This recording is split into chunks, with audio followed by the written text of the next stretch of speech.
Hey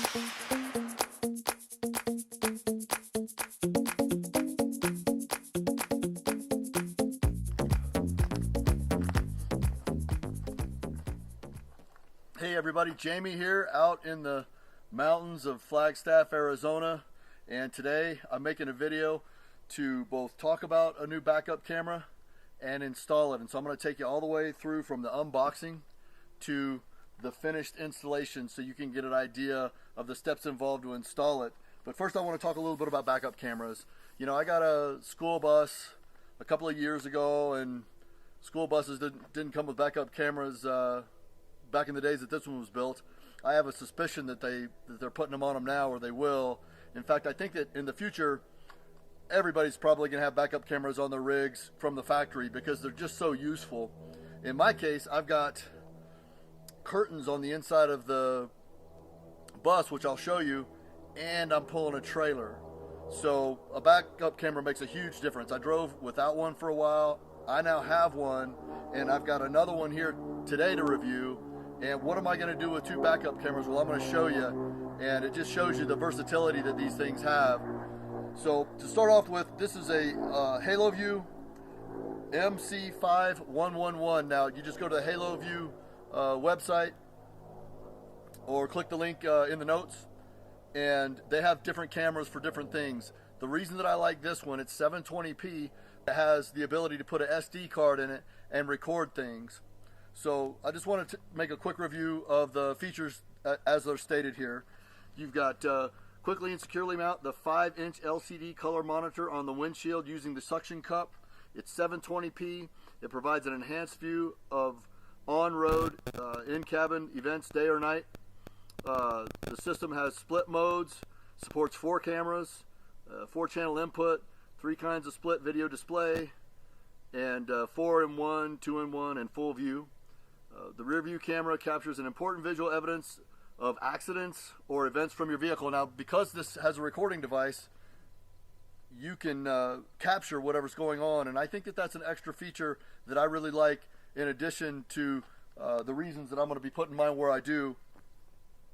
But it also has a mic and a speaker. I think that's a great feature. These things, you know, in the future, they're just going to come on all cars. But right now, if you've got a school bus, a box truck, maybe a van even, some kind of vehicle that wasn't built from the factory to be lived in, or even if it was and it didn't come up with a backup camera, it's something to really consider because it just makes a huge difference in your visibility, and it helps me relax a little bit more when I'm behind the wheel, especially if I have to back up my trailer. So let's go ahead and unbox this thing and show you what it comes with from the company.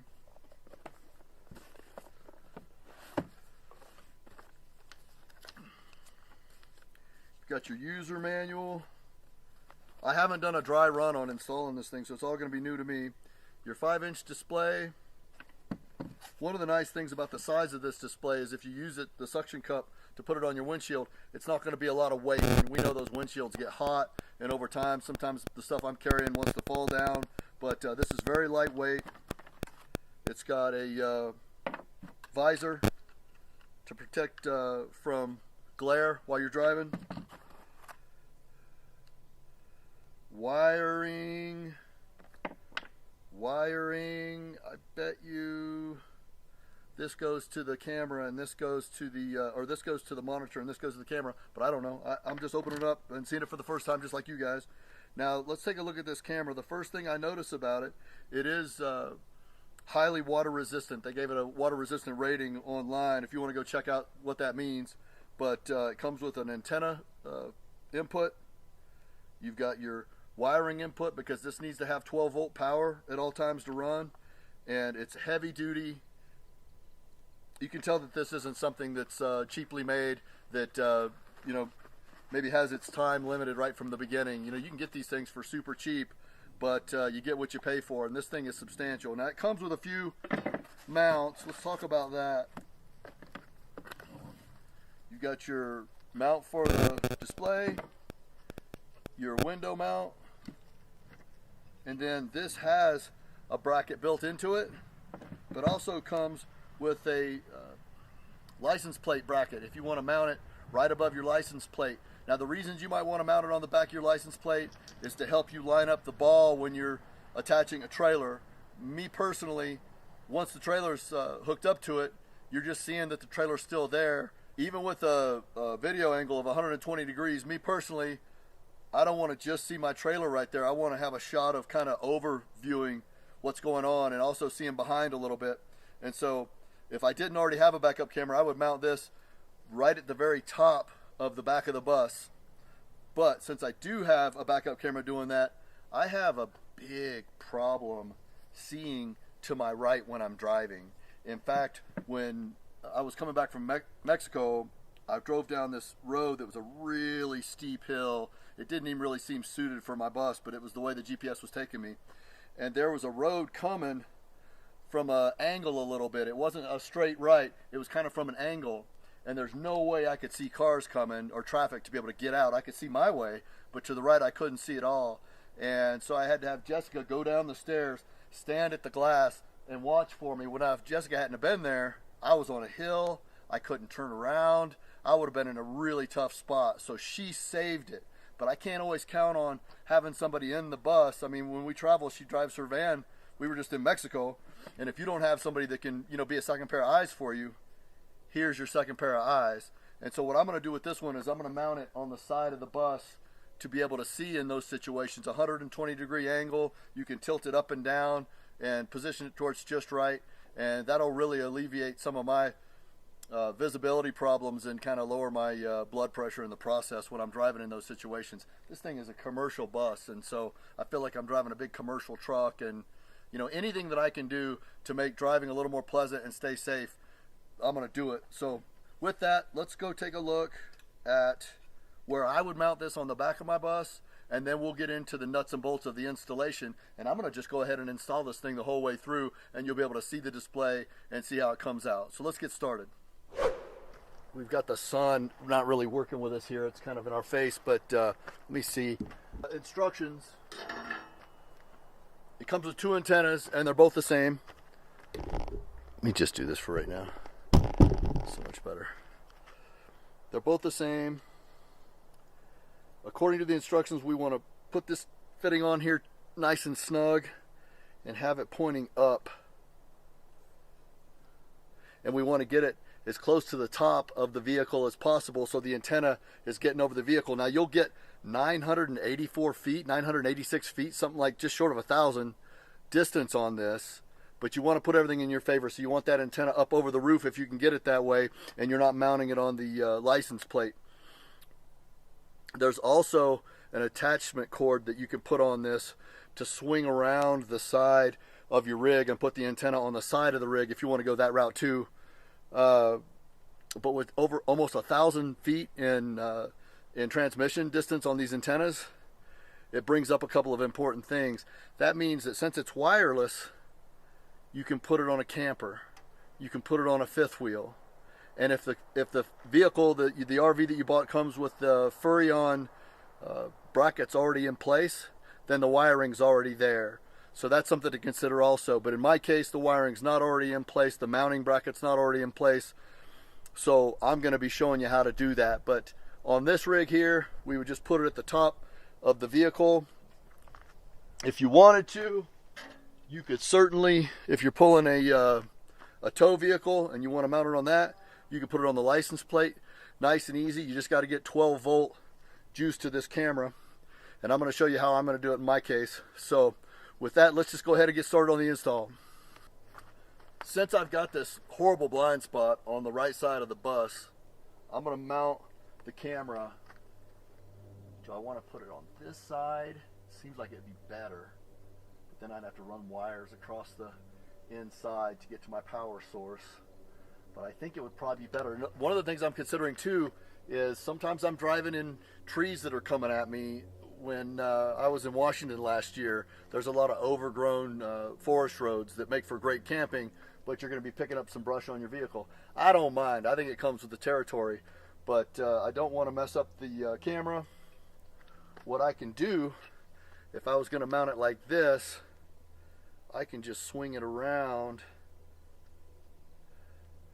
and mount it like this instead, so I know my antenna is on the other side. If any brush comes that way, it's not the first thing. I've also got a solar light that's gonna help block, and I've got my mirrors too, which are all gonna help block brush. And generally speaking, the brush isn't that heavy, that high up, and so I'm gonna go ahead and go for it. I'm gonna mount it right here. So let's go ahead and get started. Let's do it right now.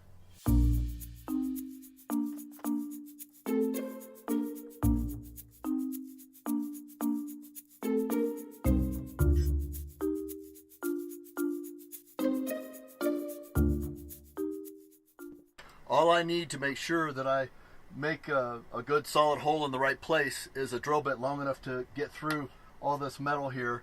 And typically speaking, you want to drill from the inside out if it's more important where the hole is on the inside than it is on the outside. Typically whether it's a house or a vehicle, if you're not looking at anything on the other side of it, make sure you don't have a plug there or some wiring. And you never know when there's wiring inside the walls, but typically it's not going to be in a tight space like this. And so I just need to get a drill bit that's the length to get through all this metal, and that'll show me where I'm going to come out.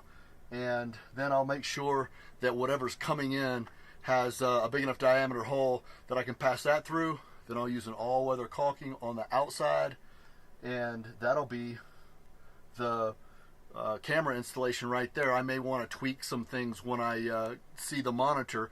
So let's go ahead and drill this hole and see where we come out on the outside and take it from there. Just by lining up the drill bits to where I see how big the hole has to be, it looks like it's going to be 15-30 seconds.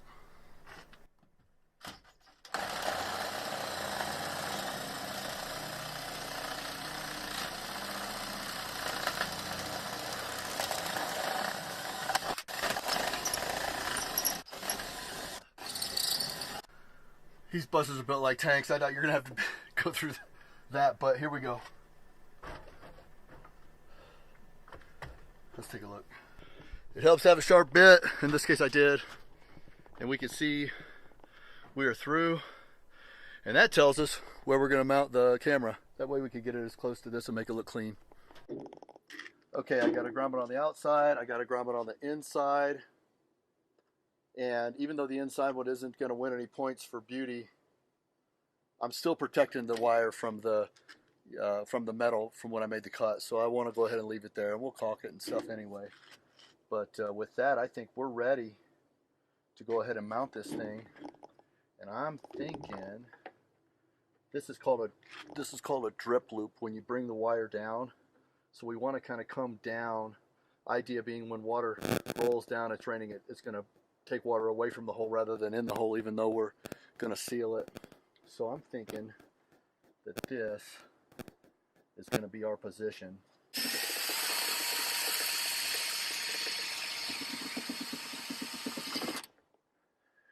Right when it bites, I drop off the trigger, and then I just kind of guide it in. And I do apologize for giving you my back on this. I've just got you on a tripod right now, just so I'll feel better about it. It's going to be on the exterior of the vehicle. Just want to be gentle with it. So we've got our antenna up. We'll see if the metal on this bus acts as a Faraday cage to block the signal. Be a good test. Now we're on the inside. You can use non-self-leveling Dicor to seal these holes. You can use, probably the best bet would be a little tube of caulk that looks like toothpaste kind of size. You can pick it up at the hardware store, just some regular all-weather silicone caulk. I'll be just fine, but I've got a little thing about caulking before I see it all work. So I'm going to wait till the very end before I do that, because that stuff's goopy and it's in different stages of drying, and if for some reason something needs to change, we just want to wait and do that at the last.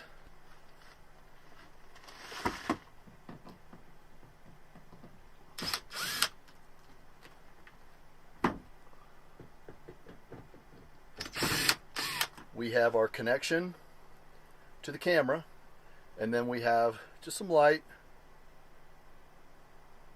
copper stranded wire, and as I suspected, I don't think this is going to get us there, but I'm not worried about it. I'll show you how we add on. how we add on to it and make it longer. Hitting my little war chest of extra cable, I found something that's going to work out just perfectly.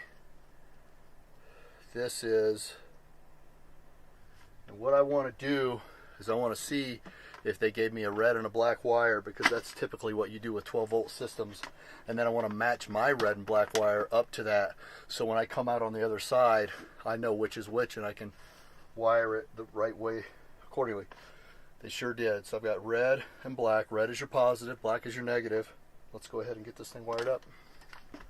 We see here that these are anywhere from 22 gauge to 18 gauge wire. So this is the right, these are called butt splice connectors. So we're just going to do one at a time. I'll show you. These are crimpers for butt splice connectors, any kind of connectors, and they're made by Klein, and you can pick them up at the hardware store. And I highly recommend, if you plan on ever working with wire, you just go ahead and get the Klein ones from the beginning, because you'll see ones for cheaper, but if you're working with wire a lot, eventually you're going to go back and get the Kleins like I did. These butt splice connectors happen to be heat shrink. I like working with heat shrink. You go ahead and crimp it and then pull on it. You're not trying to take it out, but give it a little snug tug to see if it's going to stay. And then we'll add the other side.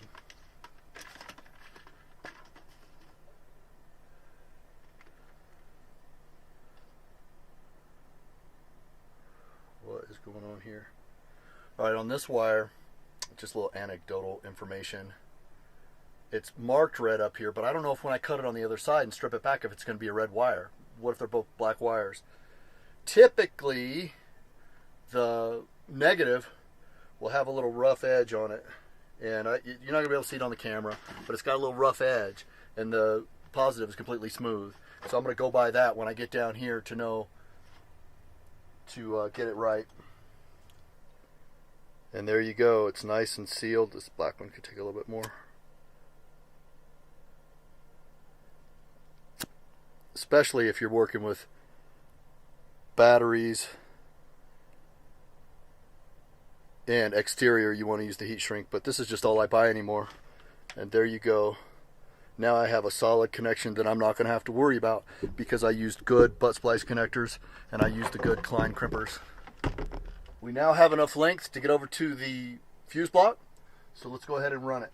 I don't have to worry about a drip loop on the inside. That's only for the outside. So I'm just going to go straight up, across, and maybe I'll go around this. It should just line right up. And it does.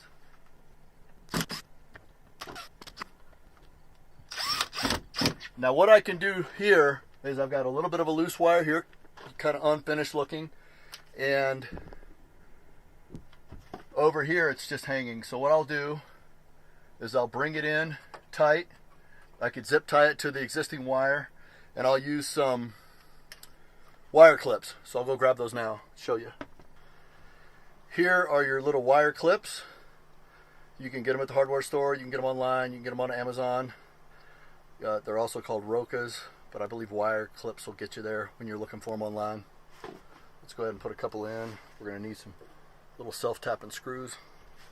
If you're like me, you probably have a lot of different assortments of self-tapping screws. These look like they're 1/2 inch here. It's nice if we can make them match just to make it look clean. Let's see how we come out. We don't need to go crazy on our self-tappers. You could use our wire clips. You can go one every foot, one every 18 inches, just whatever looks neat, but we don't have to get them too close together. In this case, I'm just going to put one here, and we'll see. I may only put one over on this side.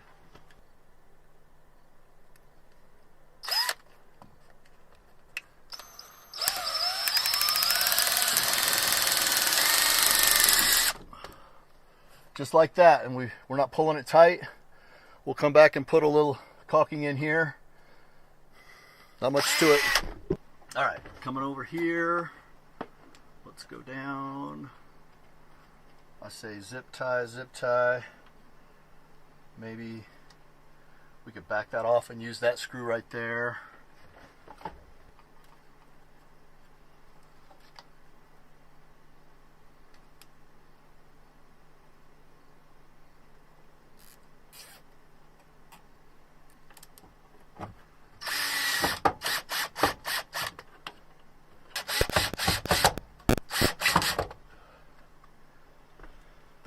thing I'm doing is just tapping into 12 volt power. And again, I've got a Klein stripper. I don't have any kind of arrangement with Klein. I just like their tools. They're a little more expensive, but I think they're worth it. This is what I'm talking about right here. They're the red, and they've got the little horseshoe.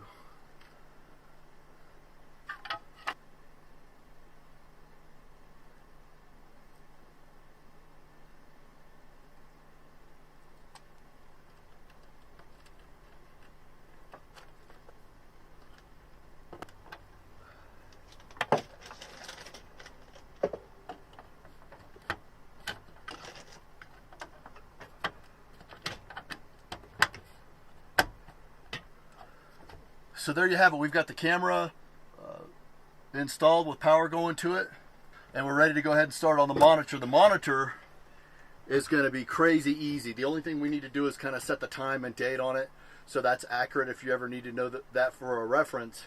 But it's just a suction cup on a clean piece of windshield and a cigarette lighter socket. I'm going to do things a little bit differently on mine, and I'll show you what I do. But the hardest part's over. Now, if you were pulling a trailer, we would need to make sure that you've got a coach battery or some kind of 12 volt battery source on the trailer. The great thing is when it's unhitched, you don't have to worry about having wires when you unhitch from the camper to the vehicle that's pulling it. If you wanted to detach your trailer and drive into town and still have the backup camera, you just go online to the company here and order another backup camera when you order your set right now, and they'll send you a couple of them, and you just plug it into the monitor accordingly, and I'll show you all that. But in the meantime, let's go ahead, and with this all finished and buttoned up, let's go get the monitor going. Now in this case, I'm going to not use the 12 volt lighter plug provided, but instead I'm going to use that same wire that I extended the camera with and run it over. We'll mount the camera in this area, and I'm going to run the wires down behind, and here's my solar controller, all my solar equipment. I am undergoing a rebuild on my Battleborn battery install, and so I just need to, that's why it's all open like this right now. I just need to come out from behind the cabinet here and run my wires into this fuse block. The way my bus is set up, I've got a solar system on the driver's side and a separate solar system on the passenger side. That's why there's two fuse blocks. That's why I have two solar controllers, the Rover and the Victron on the other side. And I'll be doing a video soon about rebuilding this whole cabinet and neatening everything up. But in the meantime, let's go ahead and wrap this up. I'm eager to see how it works. I think I'm going to mount mine probably into the middle of the dashboard. And so I'm going to forego this window mount and maybe use it for something else. I don't know. I'm going to mount it right here. And the idea for me is I'll have a camera on one side for backing up, and then when I want to look this way, I'll have my monitor over here that shows me this side.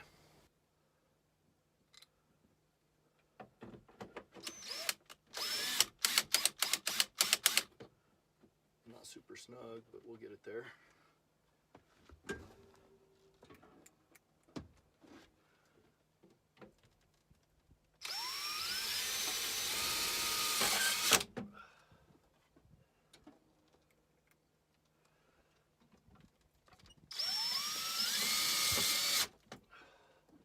That is sturdy.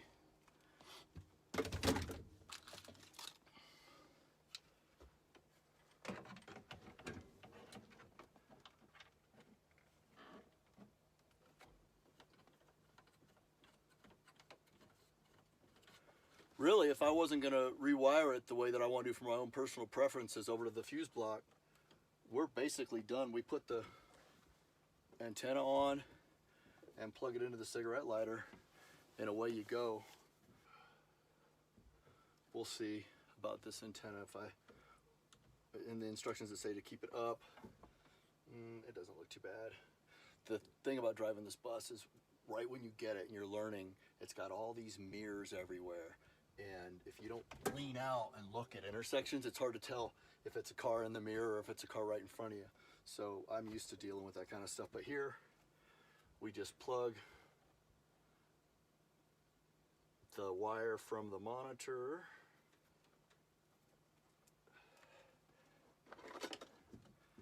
into the wire provided for the extension. The wire that's on the monitor goes to this, it's like a 7-8 pin connection. And let's look for a groove to make sure that we get it oriented the right way. And if I look, I see a groove.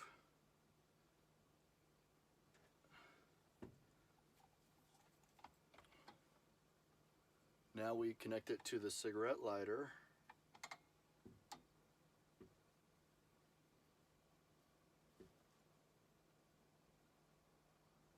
And it's even got an on button, which I gotta tell you is a great feature, because if your cigarette lighter is set up to provide power 24/7, even when the engine's off, you're gonna be getting a parasitic draw off your backup camera monitor if you don't unplug it. So rather than unplug it, they just gave you an on-off switch right on the back. I think that's pretty cool. Now this is all you would do in your case. Now I know the cigarette lighter doesn't work. Even if it did, I wanna do the wiring a different way. But in your case, most probably, you're just going to plug it in, and nowadays they've even got several cigarette lighters in some cases. Or you can buy sockets you can get them at a Flying J, Pilot, any truck stop usually has these sockets that you can install and wire yourself. In my case, I'm going to do it a little bit different way, so let's go ahead and get on that. The center on these is positive. So what I need to do, man, this is going to be so simple. Okay. They have color coded the wire on this from the manufacturer. So I don't need to test it.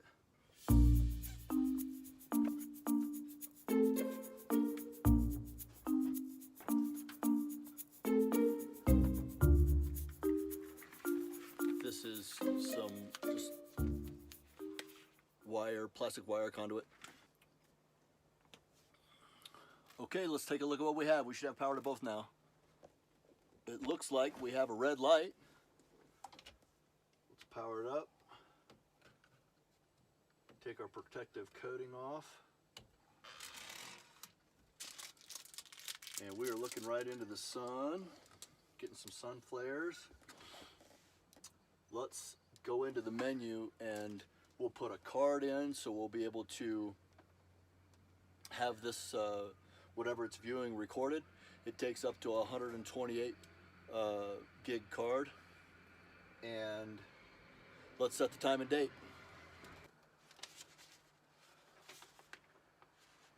Interface and enter record setting, or record setting, so let's do that.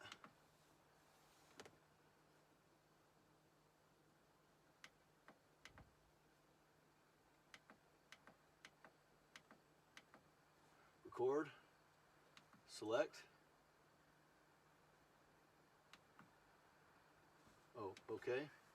There's a circle on the cover that indicates that it's going to record on a loop, so we don't have to worry about changing cards.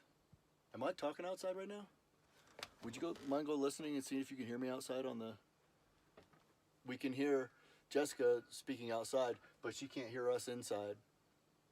So if there's any conversations outside, there you go. And that's also good if you're backing up and you have a hard time hearing the person that's helping you steer and whatnot. You've got a speaker right here to be able to pick that up. Let's see if I can get this line off of here, because that's excellent for backing up, but it's a side view camera in this case, and we don't need it. So let's see if I can take that off. Go back to parking line, click OK, go over, click off. So let's reverse this picture, because it's a mirror right now and I want it to be the other way. Mirror, there it is, right beside it. Okay, let's go there. Okay, now I have an exact representation of what it looks like if I were to just turn my head and look out, but I can see more. Well, there you have it. It didn't take that long to install. Now I've got a backup camera that I can see to back up my trailer and see what's going on behind me, and I also have a safety and security camera here on the side, which has the recording capabilities. So, you know, that really goes a long way for security if you're out camping by yourself or things need to be recorded. You've got the option to go ahead and do that. But also when I get in some of these wiry, nasty roads in Mexico or some of the places that I go, and I got that big blind spot, now I don't have the blind spot. So it's a high quality unit. I highly recommend picking yourself up one of these units. I think you'll really like it. Thanks a lot for watching. We'll see you on the next upload.